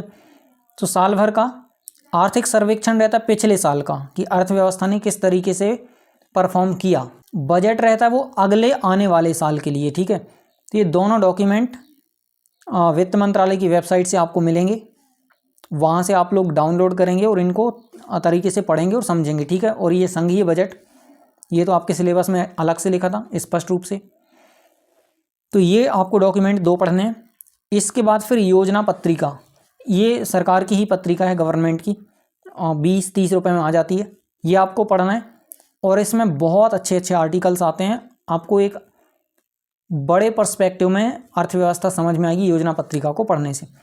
एक और आती है कुरुक्षेत्र, ग्रामीण विकास के लिए रहती है वो, तो आप चाहो तो उसको भी पढ़ सकते हो, लेकिन जो मस्ट है, जो कंपलसरी है, जो आपको पढ़ना ही पढ़ना है, वो योजना पत्रिका पढ़ना है, ठीक है। सो ये आप चाहो तो स्क्रीनशॉट ले लो इसका, या फिर नोटबुक वगैरह लेके बैठे हो तो लिख लेना, ठीक है। ये बुक्स हैं अर्थव्यवस्था के लिए। तो एक खंड इस पेपर का जो सबसे इम्पॉर्टेंट है, जो जिसका वेटेज लगभग 100 मार्क्स रहता ही है हर साल, वो हमारा ख़त्म होता है। अब हम आगे बढ़ते हैं साइंस और टेक्नोलॉजी की तरफ। तो सबसे पहले इसके सिलेबस को देख लेते हैं। तो ये है हमारा सिलेबस वाला PDF। इसमें साइंस और टेक्नोलॉजी में सबसे पहला लिखा है विज्ञान एवं प्रौद्योगिकी। इसके अंतर्गत विकास, मतलब जो नई नई चीज़ें, अभी जैसे AI की बहुत ही चर्चा है, बहुत सारी चीज़ें आ गई हैं आर्टिफिशियल इंटेलिजेंस से संबंधित, तो वो, और उसके अनुप्रयोग यानी एप्लीकेशंस, रोज़मर्रा के जीवन पर इनका प्रभाव। इसके बाद दूसरा इसमें बोल रहा है विज्ञान एवं प्रौद्योगिकी में भारतीयों की उपलब्धियाँ, यानी भारत के साइंटिस्ट जो नोबेल प्राइज़ वगैरह मिलते हैं, तो आप उनकी भी थोड़ी सी करंट अफेयर्स को कवर कर लिया करो, या फिर पिछले हमारे जो साइंटिस्ट रहे जितने भी, उनकी क्या क्या उपलब्धियाँ रही हैं। प्रौद्योगिकी का स्वदेशीकरण, ठीक है, आत्मनिर्भर भारत सुना है आपने, तो जितनी टेक्नोलॉजी है वो भारत में बने, मूल रूप से भारत में बने, पूर्ण रूप से भारत में बने, इसकी दिशा में जो प्रयास हो रहा है वो हमें समझना है। और नई टेक्नोलॉजी का विकास या नई प्रौद्योगिकी का विकास, तो मूल रूप से इसमें नए से संबंधित है सब कुछ, ठीक है। तो आप ध्यान रखना, कभी भी जब आप न्यूज़ वगैरह पढ़ते हो और साइंस से रिलेटेड कोई न्यूज़ आती है, कुछ नया आविष्कार होता है, खोज होती है, किसी भी देश में हो, जरूरी नहीं कि वो भारत में हो, किसी भी देश में हो, उस पर आपको नज़र बना के रखना है, पढ़ लेना है उसका, ठीक है। ये प्रीलिम्स में भी काम आता है, मेंस में भी काम आता है। इसके बाद सूचना प्रौद्योगिकी यानी इंफॉर्मेशन टेक्नोलॉजी, भारत में चूँकि सबसे आगे हैं हम लोग इसमें। फिर अंतरिक्ष, आपने देखा होगा सैटेलाइट लॉन्च करता रहता है भारत, या फिर चंद्रयान वगैरह मिशन आपने सुने होंगे, देखे होंगे। फिर कंप्यूटर, रोबोटिक्स, नैनो टेक्नोलॉजी, जैव प्रौद्योगिकी, बौद्धिक संपदा अधिकार से संबंधित विषय और उनके संबंध में जागरूकता। बौद्धिक संपदा अधिकार क्या होता है? बौद्धिक संपदा किसको कहते हैं? बौद्धिक संपदा कहने का मतलब है जो कॉपीराइट वगैरह आप सुनते हो ना, कॉपीराइट हो गया, पेटेंट हो गया, या फिर जीआई टैग हो गया, ट्रेडमार्क हो गया। तो बौद्धिक संपदा मतलब दिमाग से उपजी हुई संपदा, यानी किसी ने कोई नई थ्योरी, कोई नया शोध कर लिया, तो नया शोध उसने किया और उस शोध को उसने पेटेंट करा लिया, तो वो उसकी संपत्ति हो गई। या कोई पुस्तक किसी ने लिखी है और उसको कॉपीराइट उसके अधिकार ले लिए हैं, तो वो संपत्ति उसकी हो गई, कोई दूसरा व्यक्ति उसको पब्लिश नहीं कर सकता, तो उस संपत्ति पर उसका अधिकार है। तो उसको हम कहते हैं इंटेलेक्चुअल प्रॉपर्टी राइट, बौद्धिक संपदा अधिकार। तो इससे संबंधित विषय और इनके संबंध में जागरूकता। ठीक है, सो ये था इसका बेसिक सा। बाकी ये तो चीज़ें आपको पता ही हैं, और चाहो तो थोड़ा थोड़ा करके गूगल कर लेना इसको। ठीक है, तो बस इतना था। टोटल कितने, 1, 2 और 3, ये हमारे साइंस और टेक्नोलॉजी का है सिलेबस। इसके बाद है पर्यावरण एवं आपदा प्रबंधन, तो अभी वापस आते हैं, फिर डिस्कस करेंगे उसको। तो अभी फ़िलहाल साइंस और टेक्नोलॉजी के जो पुराने क्वेश्चंस हैं उनको देख ले रहे हैं। 2023 और 24 दोनों के एक साथ मैंने शामिल किए हैं। ये वाला शायद 24 का है, हाँ 24 का है। आप देख लो कितना लंबा क्वेश्चन है, लेकिन कठिन बिल्कुल नहीं है, और इसको आपको 150 शब्दों में आंसर करना है। 10 अंकों का ये क्वेश्चन है। प्रश्न क्या पूछ रहा है? प्रश्न कह रहा है जो नेशनल हाईवेज हैं, राजमार्ग, ठीक है, राजमार्गों पर इलेक्ट्रॉनिक पथ कर संग्रह, पथ कर मतलब टोल टैक्स, ठीक है, तो जो टोल टैक्स का संग्रहण हो रहा है उसके लिए कौन सी प्रौद्योगिकी अपनाई जा रही है, इसके बाद उसके क्या क्या लाभ तथा क्या क्या सीमाएं हैं, तो वो आपको डिस्कस करना है। फिर इसके बाद वे कौन से परिवर्तन प्रस्तावित हैं, परिवर्तन मतलब सरकार और इनमें नया क्या क्या कर रही है, वे कौन से परिवर्तन प्रस्तावित हैं जो इस प्रक्रिया को निर्बाध बना देंगे, निर्बाध मतलब सीमलेस। इसके बाद फिर अगला भाग है इसी क्वेश्चन का, क्या यह परिवर्तन कोई संभावित खतरे लेकर आएगा। आपको भी बहुत उलझा हुआ है, उलझा हुआ बिल्कुल नहीं है। आप यूँ समझ लो कि आपको एक साथ 4 प्रश्नों के उत्तर देना है। पहली बात की टेक्नोलॉजी कौन सी लग रही, दूसरी बात उसकी क्या क्या कमियां या लाभ हैं, तीसरी बात कौन कौन से परिवर्तन प्रस्तावित हैं, और चौथी बात क्या इसके कोई खतरे भी हैं। तो 4 छोटे छोटे क्वेश्चन को आंसर करना है। अब 150 शब्दों में आप 4 का भाग दे देना, तो आपको पता चल जाएगा कि एक क्वेश्चन को हमें कितने शब्दों में आंसर करना है। ठीक है, आगे फिर है सेकंड क्वेश्चन हमारा, इलेक्ट्रिक वाहनों को अपनाना दुनिया भर में तेज़ी से बढ़ रहा है। इलेक्ट्रिक वाहन बैटरी से जो चलते हैं, तो दुनिया भर में तेज़ी से बढ़ रहा है। अब ये हो गया साइंस का हिस्सा, अब समझना इसको। कार्बन उत्सर्जन को कम करने में इलेक्ट्रिक वाहन कैसे योगदान करते हैं। कार्बन उत्सर्जन पर्यावरण से संबंधित हो गया, तो कैसे योगदान करते हैं वो बताना है। और पारंपरिक दहन इंजन वाहनों की तुलना में, पारंपरिक दहन इंजन मतलब जिसमें पेट्रोलियम का दहन होता है, पेट्रोल या डीजल का, उनकी तुलना में क्या प्रमुख लाभ इलेक्ट्रिक वाहन प्रदान करते हैं। सो ये आप, मेरे ख्याल से ये कठिन नहीं है, ये आपको समझ आ गया होगा। इसको 250 शब्दों में आंसर करना है। 15 अंकों का ये क्वेश्चन है। ठीक है, पूरे 15 कभी नहीं मिलते, ये आपको पता है। 10 में से जो टॉपर है उसको हो सकता है 7 मिले मैक्सिमम किसी को, और 15 में से किसी को 10 मिल जाए तो बहुत बड़ी बात है, 10, 11। तो ये उम्मीद करता हूँ साइंस और टेक्नोलॉजी का एक बेसिक आपको मिल गया होगा। मैं फिर से कह रहा हूँ, क्वेश्चन पेपर डाउनलोड करना 2024 के अभी डल गए हैं वेबसाइट पे, तो पढ़ के देखना एक एक को। ठीक है, शुरू में आपको समझ नहीं आएगा, लेकिन धीरे धीरे आ जाएगा। आप देखते हैं कि हमें अप्रोच क्या रखनी है, तो अप्रोच जनरली सिलेबस से समझ आ जाती है। एक तो इंटरडिसिप्लिनरी अप्रोच मैं आपको पहले ही बता चुका हूँ कि आपको बाकी विषयों से जोड़ के पढ़ना है। इसके बाद विज्ञान के क्षेत्र में जो नवीन शोध हो रहे हैं या आविष्कार हो रहा है वो ध्यान में रखना, जैसे कि हाइड्रोजन ईंधन, ठीक है, भविष्य के ईंधन के रूप में जिसको जाना जा रहा है हाइड्रोजन को, वो थोड़ा आपको दिमाग में रखना है कि क्या क्या इसमें हो रहा है। इसके बाद फिर विज्ञान का मानव एवं पर्यावरण से संबंध, यानी विज्ञान मनुष्य के जीवन स्तर को कैसे प्रभावित करता है, पर्यावरण को कैसे प्रभावित करता है वो समझना है। इसके बाद फिर आपको देखना है विज्ञान एवं प्रौद्योगिकी के लाभ और हानियाँ। इसके बाद फिर विज्ञान एवं प्रौद्योगिकी के क्षेत्र में भारत की स्थिति। जब भी आप कुछ, यदि विदेशों में भी आप देख रहे हो कि इस तरीके की ट्रेन चलती हैं या विदेशों में इस तरीके से सैटेलाइट बनाए जाते हैं या विदेशों में सैटेलाइट बनते हैं तो इतना खर्चा आता है, भारत में कितना खर्चा आता है, आप जो भी बाहर की टेक्नोलॉजी देखो उसको भारत से ज़रूर तुलना करना है, प्लस उस क्षेत्र में भारत क्या कर रहा है। फॉर एग्जांपल जैसे आप रक्षा के क्षेत्र में देखोगे तो जो हमारे विमान हैं, ठीक है, तेजस वगैरह हो गया या जो भी है, तो उसका इंजन हमें अमेरिका से बुलवाना पड़ता है। तो भारत की क्या स्थिति है, क्या भारत में इंजन अभी बन रहे हैं, क्या बनाने के लिए कुछ चल रहा है, या DRDO क्या कर रहा है, या कब तक हम अपना खुद का इंजन बना सकते हैं। तो अभी पढ़ा था ना विज्ञान या तकनीकी का स्वदेशीकरण। सो इस तरीके से आपको भारत को दिमाग में रखते हुए पूरे साइंस और टेक्नोलॉजी के क्षेत्र का अध्ययन करना है जब भी आप पढ़ाई करें। तो ये आपकी अप्रोच रहनी चाहिए जब आप साइंस टेक्नोलॉजी को पढ़ें, ठीक है ना। इसके बाद अप्रोच हो गई। अब कहाँ से आपको अध्ययन सामग्री जुटानी है वो थोड़ा सा देख लो। बेसिक अंडरस्टैंडिंग के लिए दृष्टि की कोई एक बुक आती है वो आप पढ़ लेना, और बाकी चीज़ों के लिए गूगल और ChatGPT का यूज़ कर लेना, क्योंकि इसके लिए कोई परफेक्ट बुक बनी नहीं है, ये कंटिन्यूअसली परिवर्तित होता रहता है। तो देख लेना थोड़ा सा इसको। बाकी जो बेसिक चीज़ें हैं आपको दृष्टि की कोई एक बुक से आपको समझ आ जाएंगी। हिंदी मीडियम वालों के लिए मैं बोल रहा हूँ, और इंग्लिश वालों के लिए मार्केट में देख लेना कोई यदि बुक हो अच्छी सी तो उसको खरीद सकते हो आप, मैग्रो-हिल की।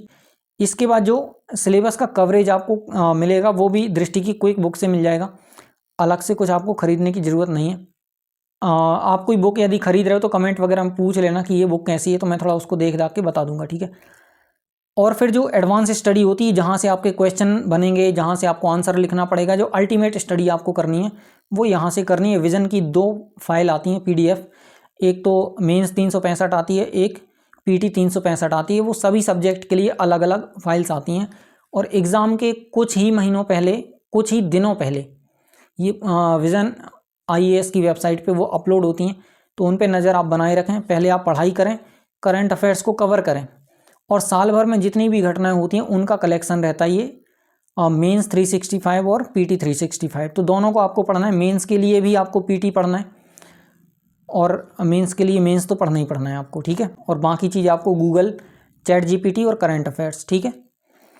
इसके बाद हम सिलेबस डिस्कस करते हैं एनवायरमेंटल स्टडीज़ का, यानी एनवायरनमेंट तथा डिज़ास्टर मैनेजमेंट। डिज़ास्टर माने आपदा, मुसीबत। चलते हैं उसी PDF पे। तो ये है आपका पर्यावरण एवं आपदा प्रबंधन वाला खंड। यहाँ पे मैं इसको बोल्ड नहीं कर पाया, ठीक है, चलेगा। इसमें टोटल आपको 2 ही पॉइंट मिलेंगे। पहला है संरक्षण। संरक्षण मतलब पर्यावरण का संरक्षण, ठीक है। फिर पर्यावरण का प्रदूषण। उसके बाद फिर क्षरण। क्षरण मतलब इरोजन, यहाँ पे कुछ लिखा है क्या, डिग्रेडेशन, ठीक है। इसके बाद पर्यावरण प्रभाव का आकलन। ये बहुत इंपॉर्टेंट है, अभी क्वेश्चन भी बना था 2024 में इस पर, ठीक है। इसको हम कहते हैं एनवायरमेंटल इम्पैक्ट असेसमेंट, पर्यावरण प्रभाव का आकलन।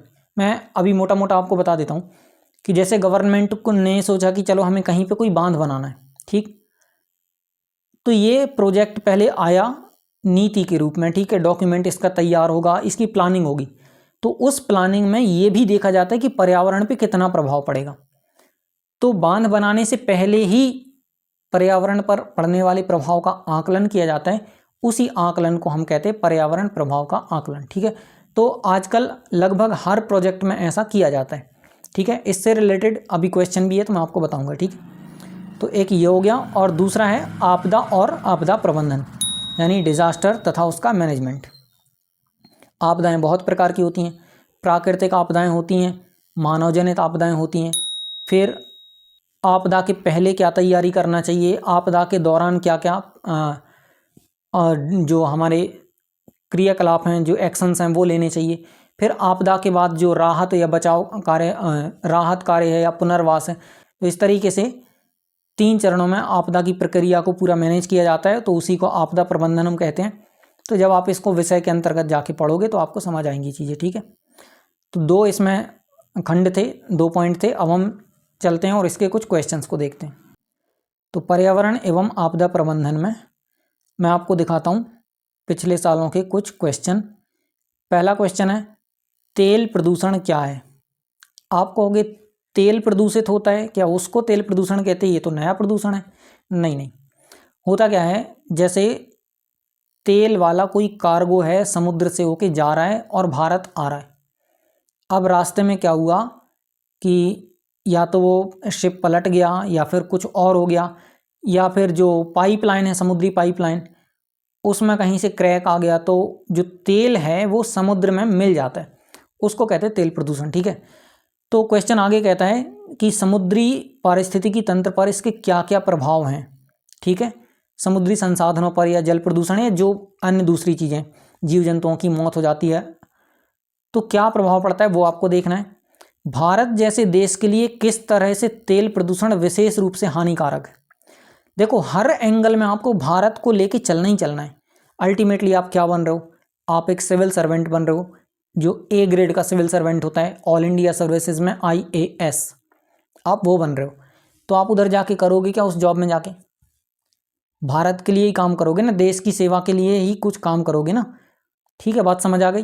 तो इस तरीके से जब आप पढ़ाई करोगे तो आपको और अच्छे से समझ आएगा कि इसको आंसर कैसे करना है। इसके बाद दूसरा क्वेश्चन देख लो, ये भी लंबा क्वेश्चन है लेकिन है वही 10 अंकों का, 150 शब्दों में लिखना है।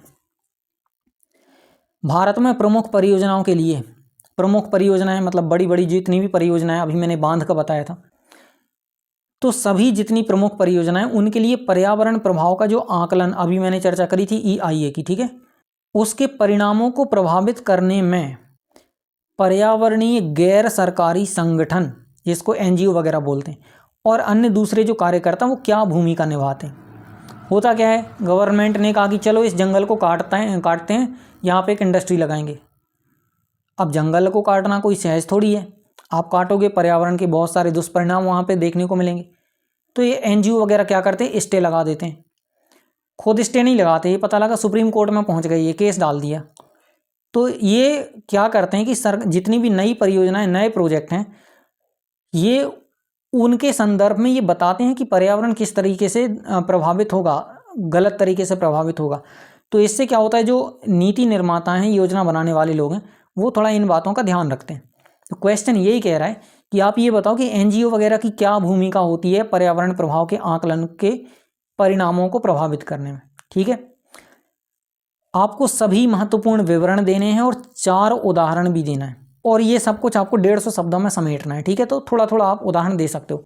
जितना लेटेस्ट आप उदाहरण दोगे उतने ज़्यादा अंक आपको मिलने की संभावना रहेगी। ठीक है, आप पुरानी घटनाओं का उदाहरण दोगे वो नहीं चलेगा, मतलब चलने को चल जाएगा, नहीं है तो क्या करोगे, something is better than nothing. लेकिन आप जितने लेटेस्ट उदाहरण दोगे आपके आंसर में वजन उतना ही ज़्यादा आएगा।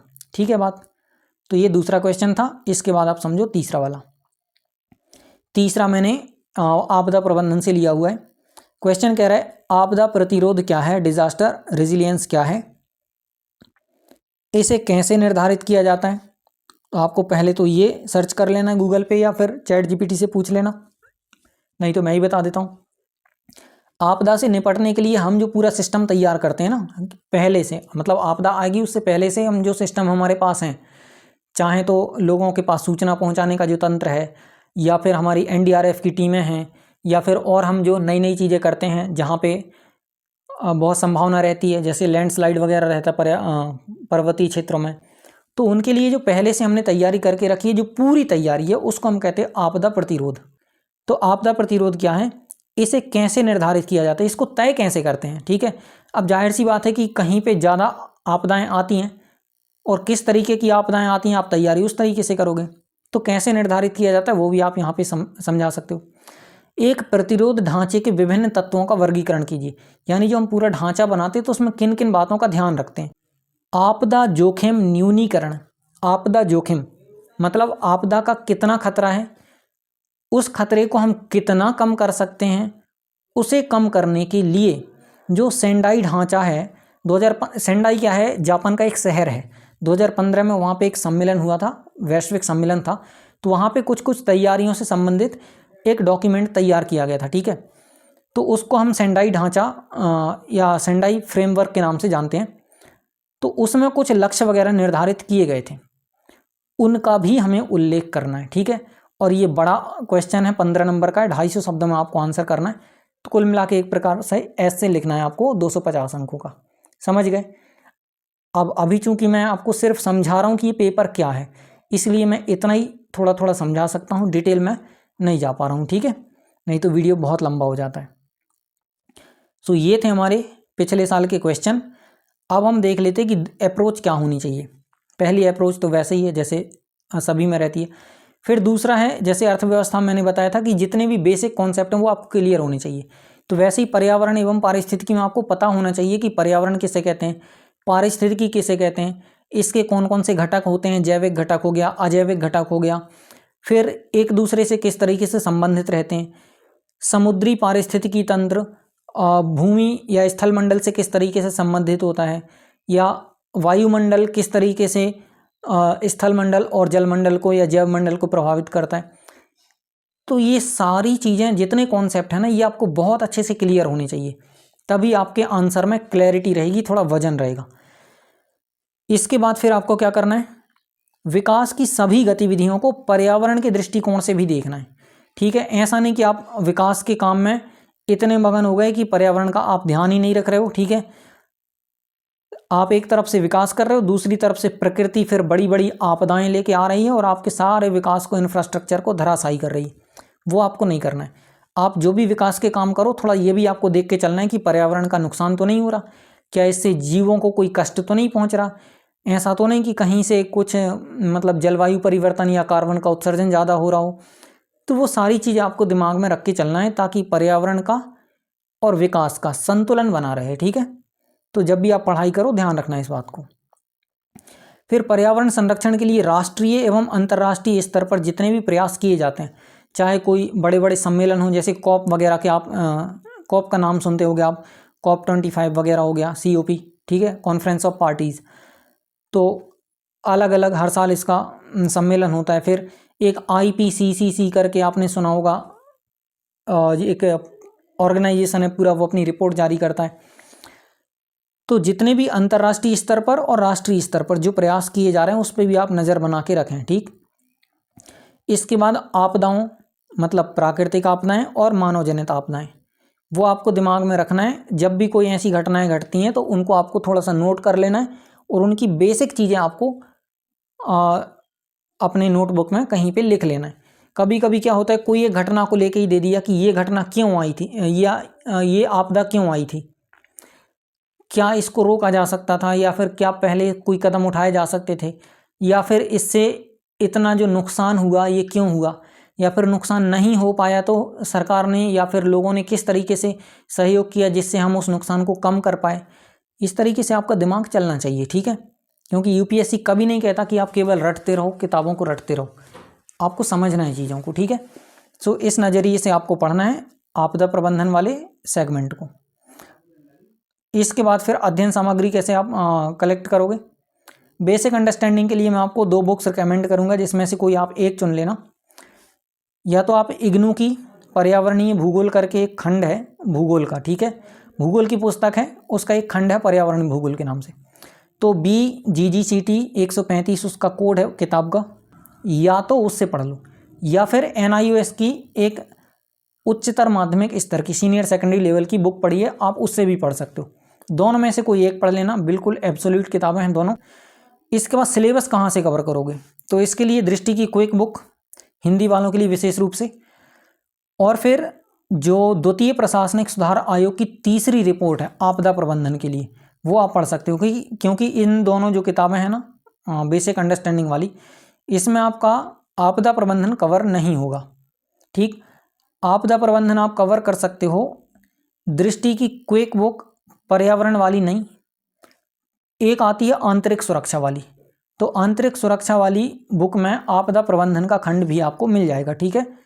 ध्यान रखना, ये पर्यावरण वाली क्विक बुक में नहीं मिलेगा, ये इंटरनल सिक्योरिटी वाली बुक में मिलेगा डिजास्टर मैनेजमेंट का, तो आप वहाँ से पढ़ सकते हो। इसके बाद एक और बुक है जो मैं आपको बताऊंगा अभी, उसमें भी है आपदा प्रबंधन का हिस्सा, तो अभी चर्चा करेंगे आंतरिक सुरक्षा वाले भाग में, ठीक है। तो सिलेबस का कवरेज आपका यहाँ से हो जाएगा। एडवांस स्टडी के लिए आपको मेंस का 365, PT 365, ये दोनों पढ़ना है आपको विजन IAS के उससे, ठीक है। और ये तो सभी को पढ़ना है और सभी पढ़ते हैं, ऑलमोस्ट जितने टॉपर्स हैं मेरे ख्याल से ऐसा कोई व्यक्ति नहीं होगा जिसने ये दोनों डॉक्यूमेंट ना पढ़े हों। बहुत ही पिन पॉइंटेड सटीक डॉक्यूमेंट रहते हैं, जितनी भी इसमें डिटेल रहती है, साल भर का करंट अफेयर्स रहता है, कॉन्सेप्ट भी ठीक ठाक क्लियर हो जाते हैं, तो इनको आपको पढ़ना है, ठीक है, अवॉइड नहीं करना है इनको। अब चलते हैं हम अपना जो लास्ट वाला सेगमेंट है, internal security of India, Bharat की आंतरिक सुरक्षा। तो सबसे पहले सिलेबस और फिर उसके बाद बाकी की चीज़ें। तो ये है भारत की आंतरिक सुरक्षा 3.4, यानी GS के तीसरे पेपर का चौथा वाला खंड, ठीक है, 3.4। तो भारत की आंतरिक सुरक्षा में सबसे पहली बात, विकास और फैलते उग्रवाद के बीच संबंध। कहने का मतलब ये हुआ कि जैसे विकास हो रहा है पूरे देश का, ये पूरा देश मान लो, अब इस क्षेत्र के लोग ज़्यादा अमीर हो रहे हैं, फॉर एग्जाम्पल इस क्षेत्र के लोग गरीबी में जी रहे हैं, तो ये लोग तो बढ़िया हैं, इनकी बल्ले बल्ले हैं। ये लोग क्या करेंगे, ये लोग उपद्रव मचाएंगे, मतलब धरना देंगे या फिर कुछ और दूसरे तरीके की गतिविधियां करेंगे, जैसे नक्सलवाद वगैरह हो गया, तो दुनिया भर के उपद्रव ये मचाएंगे। अब इसका विकास से क्या संबंध है, क्योंकि इनके पास रोजगार नहीं है, यहाँ इंफ्रास्ट्रक्चर नहीं है, इनको सुविधाएं नहीं है, तो भाई वो लोग तो अपनी भड़ास निकालेंगे, आफ्टर ऑल वो भी इस देश के नागरिक हैं। तो कहने का मतलब विकास का उग्रवाद से एक संबंध है। मैंने आपको एक निष्कर्ष बता दिया, आप डिटेल से पढ़ोगे तो आपको एक एक डायमेंशन इनका पढ़ने को मिलेगा अलग से। इसके बाद आंतरिक सुरक्षा के लिए चुनौती उत्पन्न करने वाले, आंतरिक सुरक्षा मतलब देखो, बाह्य सुरक्षा होता है रक्षा मंत्रालय के अंतर्गत, आंतरिक सुरक्षा होता है गृह मंत्रालय के अंतर्गत। तो आंतरिक सुरक्षा के लिए जो चैलेंज उत्पन्न करने वाले विदेशी राज्य होता है ना, कई बार अभी कनाडा का इशू आप देख रहे हो, तो ये कहलाए विदेशी राज्य।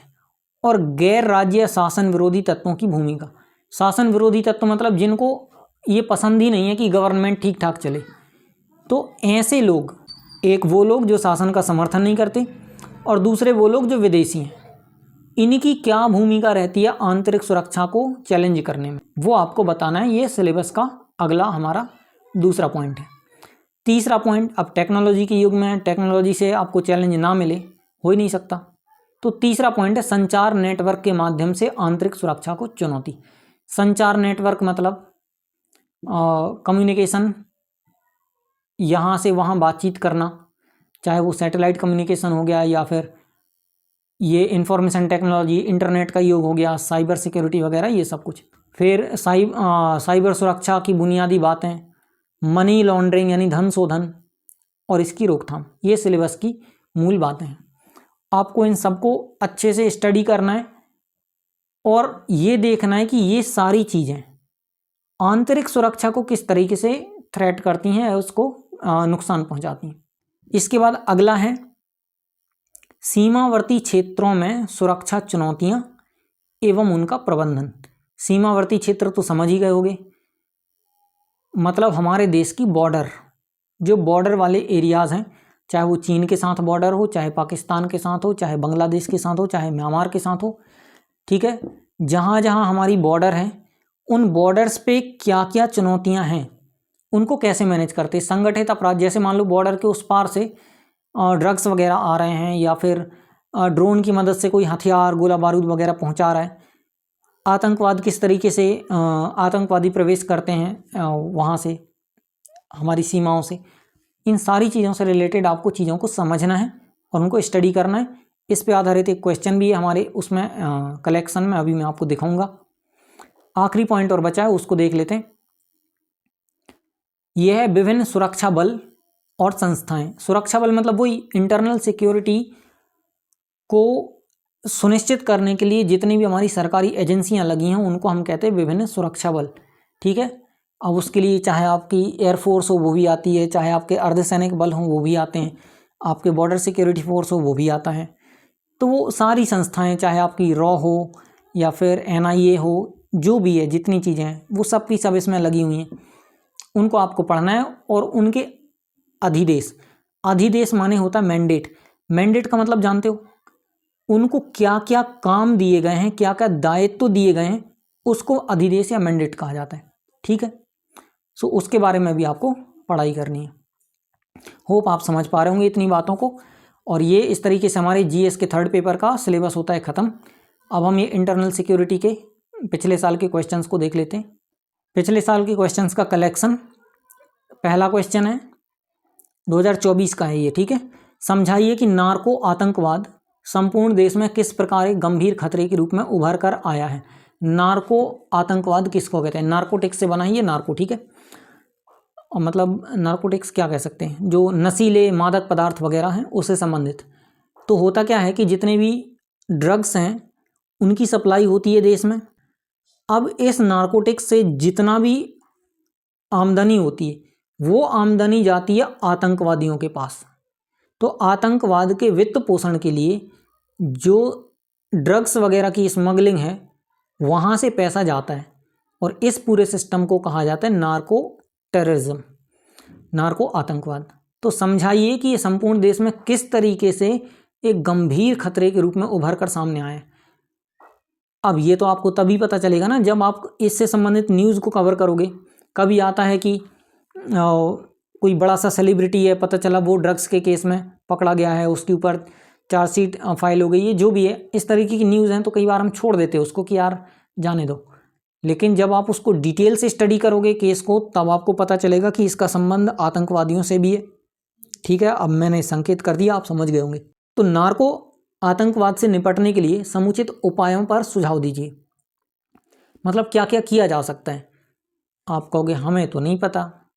देखो, जब आप न्यूज़ कवर करोगे और जब आप देखोगे कि सरकार किस तरीके से कदम उठा रही है, और आप जब आर्टिकल्स वगैरह को पढ़ोगे तो कुछ कुछ आइडियाज़ आपके दिमाग में भी आने शुरू हो जाएंगे, और वही आइडियाज़ आपको यहाँ पे लिखना है, ठीक है। अब यूपीएससी तो खुद जानता है कि आप कौन से सरकारी अधिकारी हो, अफसर हो अभी से, जो आप बहुत अच्छे अच्छे ऊंचे कोटि के उपाय दोगे।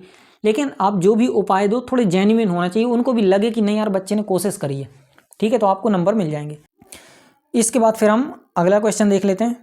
अगला क्वेश्चन है, सीमा पार से शत्रुओं द्वारा हथियार, गोला बारूद और ड्रग्स आदि जितनी भी चीज़ें हैं मानव रहित हवाई वाहनों, मतलब खुद इंसान बैठ के नहीं आते, बस जो ड्रोन है ना, ड्रोन की मदद से वो इन चीज़ों को भेज देते हैं सीमा के इस पार। तो क्वेश्चन कह रहा है कि ये इस तरीके की हरकतें हमारी सुरक्षा के लिए गंभीर खतरा हैं। इस खतरे से निपटने के लिए किए जा रहे उपायों पर टिप्पणी कीजिए। कुछ लोग तो ये भी सोच रहे होंगे, अब क्योंकि बिगिनर हो तो ऐसे ख्याल आपके दिमाग में आ सकते हैं। आप कहोगे अच्छा ऐसा भी होता है, हथियार गोला बारूद ऐसे आते हैं हमारे देश में? हाँ, तो ऐसे ही आते हैं। तो यहाँ पे क्वेश्चन कह रहा है कि इस खतरे से निपटने के लिए किए जा रहे उपायों पर टिप्पणी कीजिए। समझ गए क्या करना है? 150 शब्दों में उत्तर देना है, 10 अंकों का क्वेश्चन है। इसके बाद फिर तीसरा है, भारत द्वारा सामना की जाने वाली आंतरिक सुरक्षा चुनौतियां क्या क्या हैं। अब ये ओवरऑल या होलिस्टिक क्वेश्चन है, यानी भारत की इंटरनल सिक्योरिटी को कितने तरीके से चैलेंजेस मिल रहे हैं वो सब के सब आपको मेंशन करना है। और ऐसे खतरों का मुकाबला करने के लिए नियुक्त केंद्रीय खुफिया एजेंसी और जांच एजेंसी, जैसे अभी मैंने बात करी थी एनआईए हो गया, रॉ हो गया, इनकी भूमिका बताइए। और पर्याप्त आपको 250 शब्द दिए गए हैं लिखने के लिए, 15 अंक आपको मिलेंगे। तो समझ गए, इस तरीके से आंतरिक सुरक्षा के क्वेश्चन आते हैं, ठीक है। तो बिगिनर हो, बिगिनर के नाते आप बस इतना समझ लो तो आपको पता चल जाएगा कि ऐसे वाले क्वेश्चन से डील करना है, ठीक है। अब हम लोग आगे बढ़ते हैं और देखते हैं कि अप्रोच क्या होनी चाहिए हमारी। अप्रोच में पहली अप्रोच बिल्कुल सेम है। दूसरी है जो आपके दिमाग में रखना है जब आप पढ़ाई करोगे, देश में शांति स्थापित करने के लिए उठाए जाने वाले कदम। देश में सुख शांति बनी रहे, सर्वे भवन्तु सुखिनः सर्वे सन्तु निरामया, ऐसी स्थिति प्राप्त करने के लिए हम जो जो कुछ कर सकते हैं वो सब का सब भारत की आंतरिक सुरक्षा के सिलेबस में आएगा, ठीक है। तो उसको ध्यान में रखते हुए आपको चीज़ों की पढ़ाई करनी है। इसके बाद है कानून व्यवस्था, यानी लॉ एंड ऑर्डर को बनाए रखना, राष्ट्र की एकता और अखंडता, मतलब उपद्रव ना हो, दंगे फसाद ना हो, ठीक है, लड़ाई झगड़े ना हो, या फिर कोई देश को तोड़ने की बात ना करे, इस तरीके से कोई बड़ा सा आंदोलन, कोई क्रांति ना भड़के। ऐसी चीज़ों पे भी आपको नज़र रखना है, या इनके लिए क्या क्या किया जा सकता है, या फिर किन कारणों से ये हो सकता है, इन सारी चीज़ों को आपको दिमाग में रखना है। अल्टीमेट जो उद्देश्य है वो मैंने अभी जो आपको बताया, सर्वे भवन्तु सुखिनः वाली स्थिति बनी रहे देश में। इसके बाद फिर आपको इसमें एक और चीज़ आप देख सकते हो कि समाज के विभिन्न वर्गों और समूहों के बीच समन्वय बना रहे। आपको पता है भारत में कितनी सारी विविधता है, उत्तर भारत कुछ और है, दक्षिण भारत कुछ और है, उत्तर पूर्व के जो राज्य हैं हमारे असम, मिजोरम, नागालैंड वगैरह वो कुछ और ही हैं, ठीक है। छत्तीसगढ़ का या आसपास का एरिया अलग है, वहीं गुजरात, पंजाब या जम्मू कश्मीर का एरिया एकदम अलग है। तो जाहिर सी बात है सबको संतुष्ट करना पॉसिबल नहीं है, ठीक है। किसी के साथ कम ज़्यादा हो ही जाएगा ऊपर नीचे कभी ना कभी, और ज़रूरी नहीं है कि सरकार भी हमेशा सही नीयत के साथ काम करे। बहुत सारे इशूज़ हैं, हमें क्या करना है ये देखना है कि कैसे हमें मैनेज करके रखना है सबको कि भैया लड़ो भिड़ो मत, देश अपना है और जैसे भी है हम लोग को इसी देश में रहना है, ठीक ठाक तरीके से रहना है। तो इसलिए शांति बरकरार रखो, देखेंगे धीरे धीरे सबका सब कुछ करेंगे, ठीक है। सबको विकास में शामिल करेंगे, इसीलिए तो वो समावेशी विकास करके एक आया था ना टर्म, अभी देखा था अर्थव्यवस्था वाले में। तो इस तरीके से आपको देखना है कि समन्वय कैसे बना रहे पूरे देश में, ये आंतरिक सुरक्षा का एक और पहलू हो जाएगा। इसके बाद फिर लास्ट में जो हर बार हम करते कि एग्जाम्पल्स का आपको संकलन करके रखना है समसामयिक घटनाओं से, ठीक है। कहीं आतंकवादियों का हमला हो गया या फिर कहीं वही ड्रग्स की स्मगलिंग वगैरह है तो उसका कहीं कोई रैकेट वगैरह पर्दाफाश हुआ कहीं से, या फिर आपने कुछ और देख लिया, मतलब कहीं साइबर हमला हो गया, कुछ और हो गया, तो आंतरिक सुरक्षा किस तरीके से खतरे में आ सकती है, उससे संबंधित कोई भी घटना यदि घट रही है, करंट अफेयर्स में है, न्यूज़ में है, तो उसको आपको नज़र में रखना है। और आपको लग रहा है कि कोई बहुत इंपॉर्टेंट है तो उसको आप नोट करके रख लेना ताकि आंसर लिखते टाइम आप उसको उपयोग में ला सको, ठीक है। उम्मीद करता हूँ ये आपको समझ आ गया होगा अप्रोच। आप देख लेते कि इसकी पढ़ाई कहाँ से करेंगे। बेसिक अंडरस्टैंडिंग के लिए तो आपको दृष्टि की क्विक बुक, ये भी अच्छी पुस्तक है, इसमें आपका आपदा प्रबंधन भी कवर हो जाएगा, ठीक है। ये इसी बुक की मैं अभी चर्चा कर रहा था कुछ देर पहले। तो एक ये, और दूसरा है गूगल या चैट जीपीटी का यूज़ कर लेना आप जब भी कोई नई टर्म आपके सामने ऐसी आती है। तो सिलेबस भी आपका दृष्टि की बुक से कवर हो जाएगा, दृष्टि की क्विक बुक से। और मान लो यदि आपको इससे नहीं पढ़ना है, कोई इंग्लिश मीडियम का एस्पिरेंट है, तो मैग्रो हिल पब्लिकेशन से एक भारत की आंतरिक सुरक्षा करके बुक आती है, अशोक कुमार सर और विपुल अनेकांत, दोनों लोग यूपीएससी की सीएसई परीक्षा में सिलेक्टेड लोग हैं, और अशोक कुमार सर आईपीएस हैं। तो यहाँ पे ये जो बुक है ये आपके लिए यूज़फुल रहेगी। इंग्लिश मीडियम के पर्सपेक्टिव से मैं बात कर रहा हूँ। हिंदी का जो ट्रांसलेशन है, जो बहुत पुराना वर्जन मैंने खरीदा था, शायद फर्स्ट या सेकंड एडिशन था, वो बेकार था, उसमें ट्रांसलेशन। मैंने सर से बात भी करी थी, यहाँ पे भी मैंने अशोक कुमार सर से बात करी थी, उनकी मेल आईडी पे बात करी थी, वो मुझे अभी याद है और अभी भी मेल्स मेरे पास पड़े हुए हैं। तो इनसे मैंने बात करी थी, बहुत रूडली मैंने बात करी थी, लेकिन सर का बहुत अच्छा रिस्पॉन्स आया। मेरा मतलब जितना भी रोष था ना वो ख़त्म हो गया। सर ने बोला कि हाँ ट्रांसलेशन का इशू है, थोड़ा देखेंगे, उसको ठीक करेंगे। उन्होंने तो मुझे भी ऑफ़र किया था कि तुम कर देना ट्रांसलेशन जो भी है। मैंने कहा सर मेरी क्या औकात है, मैं तो अभी खुद तैयारी कर रहा हूँ ये जो भी है। तो उन्होंने कहा ठीक है तैयारी कर लो फिर कर देना। मेरे पास अभी मेल पड़े हैं, मैं अपना वो नहीं बता रहा हूँ, पर ये मैं बता रहा हूँ कि मैंने सर से बात करी थी इस मामले में, तो शायद कुछ सुधार हुआ हो, आप देख लेना नया वाला एडिशन। तो लेकिन इंग्लिश के लिए एकदम अल्टीमेट बुक है, बिल्कुल किसी प्रकार से कोई संदेह नहीं करना है इंग्लिश मीडियम वालों को, आप लोग खरीद लेना इसको। हिंदी वाले दृष्टि की क्विक बुक खरीद लेना, ठीक है, ज़्यादा उलझन में मत पड़ो। इंग्लिश वाले इसको खरीद लेना, हिंदी वाले दृष्टि की बुक को खरीद लेना। इसके बाद एडवांस स्टडी के लिए आपको गृह मंत्रालय की रिपोर्ट पढ़नी पड़ेगी। तो गृह मंत्रालय की वार्षिक रिपोर्ट आती है, वो आप देख लेना। और जो द्वितीय प्रशासनिक सुधार आयोग की 8वीं रिपोर्ट है, उसमें आतंकवाद से संबंधित कुछ दिया गया है। तो चाहो तो पढ़ सकते हो, बाकी बहुत अनिवार्य नहीं है, ज़रूरी नहीं है, लेकिन हाँ गृह मंत्रालय की रिपोर्ट जरूर आप पढ़ते रहें जो लेटेस्ट हो, ठीक है। ऐसे हर साल ज़रूरी नहीं है कि 2024 ख़त्म हुआ तो आ ही जाएगा 2024 का। अब जो भी पिछला डला हो वो आप देख लेना, उस रिपोर्ट से आपको पढ़ाई करनी है थोड़ी सी, तो इंटरनल सिक्योरिटी की एक ब्रॉड अंडरस्टैंडिंग आपको लग जाएगी इससे। तो ये था हमारा अध्ययन सामग्री, पूरा पढ़ाई के स्रोत भारत की आंतरिक सुरक्षा के लिए। अब इसके बाद हम बेसिक स्ट्रेटजी देख लेते पूरे जीएस के 3rd पेपर की। एक उसको नहीं देखते हैं, जो एक छोटी सी स्लाइड में बनाता हूँ वो देख लेते हैं। इसमें औसत अंक भार क्या रहता है, 4 खंड हैं। तो अर्थव्यवस्था और विकास वाले में 100 अंकों का आता है, पता है आपको। बाकी को आप मान लो कि 50-50 अंकों का आएगा, तीनों का, साइंस टेक्नोलॉजी का, एनवायरनमेंट का और इंटरनल सिक्योरिटी का। टोटल हो गए आपके 250 अंक। इसमें से आप कितना टारगेट कर सकते हो, तो मेरे ख्याल से 110 या 120 के आसपास आप टारगेट अपना बना सकते हो। लेकिन पर्सनली जैसे मैं हर बार सलाह देता हूँ, मैं आपको कह रहा हूँ कि आप 130 या 40 के आसपास टारगेट जब रखोगे तब जाके आपको इतना प्राप्त हो पाएगा। इसके बाद पाठ्यक्रम का प्रत्येक शब्द आपको याद होना चाहिए, दिमाग में रटा हुआ होना चाहिए कि क्या क्या चीज़ें हैं, कुछ भी आप छोड़ोगे नहीं, ठीक है। बस इतना हो सकता है कि किसी की अच्छी तैयारी है तो किसी की कम तैयारी है, ये नहीं होना चाहिए कि किसी की तैयारी ही नहीं है। इसके बाद पिछले 10 वर्षों के सभी प्रश्नों का विश्लेषण करना है आपको। मैं ये नहीं कह रहा हूँ कि सबकी आंसर राइटिंग आपको अभी से स्टार्ट कर देना है, नहीं, बस उनको पढ़ के देखना, इससे आपको पता चलेगा यूपीएससी क्या चाहता है, ठीक है। कुछ तो क्वेश्चन मैंने बता दिए, बाकी आप डाउनलोड कर लेना यूपीएससी की वेबसाइट पे जाके। इसके बाद लास्ट है कि आपका जितना भी ज्ञान है इस पेपर पे आधारित, वो सारा का सारा ज्ञान, सारे नोट्स करेंट अफेयर्स के अनुसार अपडेटेड होना चाहिए। पुरानी चीज़, रद्दी चीज़ इस पेपर में काम नहीं आने वाली, ठीक है। बिल्कुल, मैं तो कह रहा हूँ आप कल पेपर देने जा रहे हो तो आज न्यूज़ में क्या हुआ है वो आपको पता रहना चाहिए, ताकि जैसे ही आप अगले दिन आंसर लिखो और मान लो कोई चीज़ आप रिलेट करके आ पा रहे हो वहाँ पे, तो सबसे अच्छा है वो। तो इसलिए करंट अफेयर्स से बिल्कुल अप टू डेट रहना है आपको। तो इस तरीके से ये हमारा पूरा आज का जितना डिस्कशन था वो समाप्त होता है। एक बार थोड़ा रिवाइज करके देख लेते हैं। सबसे पहले हमने पेपर का स्ट्रक्चर देखा कि इसमें टोटल 4 खंड हैं, चाहे तो हम 5 कर सकते हैं यदि आपदा प्रबंधन को अलग कर दें तो। इकोनॉमी, साइंस टेक्नोलॉजी, एनवायरनमेंट और डिजास्टर मैनेजमेंट और आंतरिक सुरक्षा। इसके बाद सिलेबस का एनालिसिस किया एक एक लाइन का, प्रीवियस ईयर क्वेश्चंस को देखा हमने, फिर अप्रोच देखा कि पढ़ाई किस तरीके से करनी है, क्या दिमाग में रखना है, और फिर हर एक सेक्शन के बाद हमने उसका स्टडी मटेरियल भी देखा कि किन किन सोर्स से पढ़ाई करनी है। तो अब सारांश क्या निकला इस पूरे वीडियो का? सारांश निकला कि सिविल सेवा परीक्षा का जो तीसरा पेपर है जीएस का, वो एक अनिवार्य पेपर है। इसकी प्रकृति पूर्णतः समसामयिक है, यानी करंट अफेयर्स बेस्ड है। इसे तैयार करते समय हमें न केवल विषय के कॉन्सेप्ट्स को ध्यान से समझना चाहिए, बल्कि उन्हें करंट अफेयर्स के अनुसार अप टू डेट भी रखना चाहिए, ठीक है। ये हमारे वीडियो का सारांश है।